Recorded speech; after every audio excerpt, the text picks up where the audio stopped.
Hello students, my name is Tej Jain और हम नया टॉपिक हमारा आज स्टार्ट कर रहे हैं।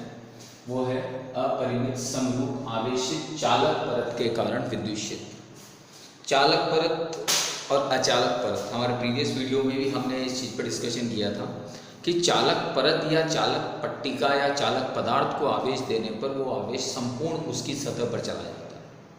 संपूर्ण सतह पर जाने का कारण यह है कि अगर आवेश चालक के अंदर रहा तो मुक्त रूप से विचरण के कारण से वो एक दूसरे पर प्रतिकर्षण लगाता है। प्रतिकर्षण बल बाहर की ओर लगता है और बाहर की ओर लगने से सारा आवेश सतह पर आ जाता है। अब अगर अंदर आवेश ही नहीं रहेगा तो विद्युत क्षेत्र भी क्या रहेगा? शून्य। यानी एक क्वेश्चन यहाँ से ये भी अराइज होता है कि क्या कारण है कि चालक के अंदर विद्युत क्षेत्र की तीव्रता शून्य होती है? तो उसका रीजन यही है कि उसके अंदर आवेश उपस्थित नहीं होता। तो यहाँ पर हम एक चालक पट्टिका के कारण से विद्युत क्षेत्र की तीव्रता की परिकलन कर रहे हैं। तो उसके लिए हम एक चालक पट्टिका लेते हैं। चालक पट्टिका हमने ली जिसका क्षेत्रफल a है, पृष्ठीय आवेश घनत्व सिग्मा है और इसकी सरफेस पर प्लस चार्ज समान रूप से वितरित है। यहाँ पर वही गाउस का नियम हम अप्लाई करते हैं। तो गाउस के नियम के हिसाब से अगर पट्टिका है तो हम कौन सा गाउसियन पृष्ठ लगाते हैं? बेलनाकार। तो हम एक बेलनाकार गाउसियन पृष्ठ बनाते हैं। बेलनाकार गाउसियन पृष्ठ इस तरह से यहाँ पर हम संरचना इसकी दिखाते हैं बेलनाकार गाउसियन पृष्ठ की। चूंकि ये बेलनाकार गाउसियन पृष्ठ सतत है इसलिए वापस इसे हम तीन भागों में डिवाइड करते हैं, S1, S2 एंड S3। अब कई बार क्वेश्चंस ये अराइज हो जाता है माइंड में, स्टूडेंट्स के माइंड में, कि चालक या अचालक के अंदर तो जो बेलन था वो उस पट्टिका को क्रॉस करके निकल गया, लेकिन यहाँ पर जो बेलन है वो मध्य में आकर रुक गया। तो यहाँ पर इस सिचुएशन को हम कुछ इस तरह से देखें कि जो आवेश है वो आवेश यूं वितरित है इस सतह पर। तो अगर बेलन इसके अंदर जाएगा तो बीच में तो कुछ है ही नहीं, तो बस परिबद्ध उसको करना था तो यहीं तक रह गया। तो परिबद्ध करने का मतलब ये हो गया कि वो इसको क्रॉस नहीं करेगा, वो सिर्फ यहाँ तक रह जाएगा। अगर अंदर आवेश होता तो वो उसे परिबद्ध करता, वो सिर्फ सतह को परिबद्ध कर रहा है तो ये इतना रह गया।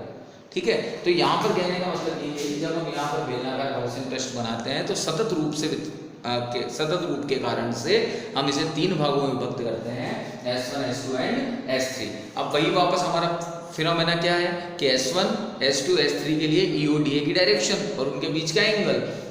तो सबसे पहले S1 पे वो बिंदु P है जहाँ पर मुझे विद्युत क्षेत्र की तीव्रता ज्ञात करनी है। तो मैं इस जगह पर किसकी कल्पना करूंगा? परीक्षण आवेश की। तो यहाँ पर हम परीक्षण आवेश की कल्पना करते हैं। ये वाला चार्ज प्लस इस पर किधर की ओर बल लगाएगा? इधर की ओर। तो क्षेत्र की दिशा भी इधर की ओर, क्षेत्रफल सदिश परपेंडिकुलर सतह के बाहर की ओर चला जाएगा, यानी दोनों पैरेलल होंगे।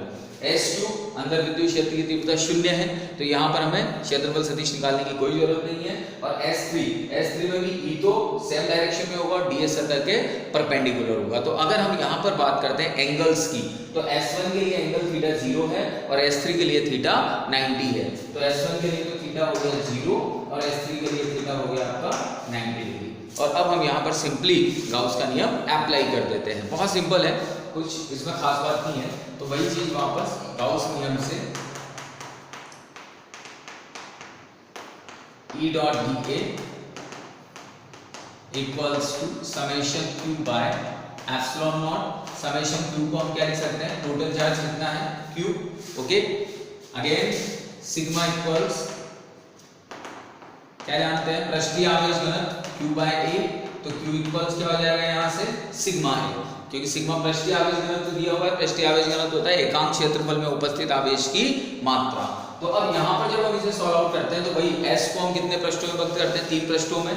तो यहाँ पर वही S1 E dot dA, S2 E dot dA, S3 E dot dA equals to sigma A by epsilon naught. इस Q के प्लेस पर हमने sigma A by epsilon naught put कर दिया। ओके, अब S1 का केस थीटा 0 है, S2 का केस E 0 है और S3 का केस थीटा 90 है। तो बस पुट करते चलो। तो S1 E dA cos of 0, E 0 है तो total 0, cos 90 E dA cos 90।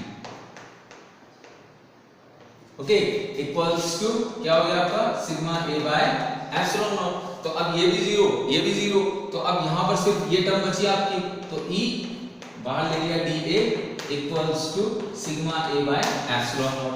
dA क्या है? टोटल क्षेत्रफल, टोटल एरिया ऑफ प्लेट या शीट। तो यहाँ पर जब हम इसे सॉल्व करते हैं तो E dA का इंटीग्रेशन क्या होगा? सिंपल ए, तो A equals to sigma A by epsilon naught. भाई ऐसे ए कैंसिल, वेक्टर फॉर्म में लिखोगे तो सिग्मा बाय एप्सिलॉन नॉट, और यूनिट वेक्टर की फॉर्म में क्या आएगा, वही यूनिक एन कैप, क्योंकि यहाँ पर कोई डिस्टेंस हमारे पास में नहीं है, तो ये एन कैप आएगा।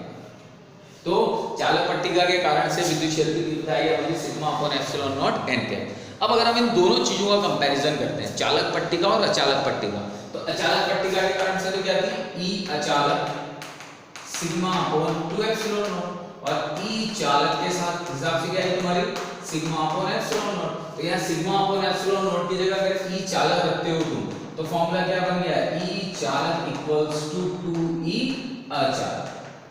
ठीक है, तो ये आपको कई बार प्रूव करने के लिए भी एग्जाम में पूछ लिया जाता है, प्रूव दैट कि चालक पट्टिका के कारण विद्युत क्षेत्र की तीव्रता अचालक पट्टिका के कारण विद्युत क्षेत्र की तीव्रता की दुगनी होती है। ठीक है, अब वापस हम अगर ग्राफ प्लॉट करते हैं तो ग्राफ वही सेम ग्राफ बनेंगे दोनों में, क्योंकि ई ना तो आर पे डिपेंड कर रहा है, तो यहाँ पर भी वही सीधा सा दिस वन, और ई और सिग्मा में ग्राफ प्लॉट करते हैं हम, तो ई और सिग्मा में ग्राफ कैसे बनना है, स्ट्रेट लाइन दिस वन।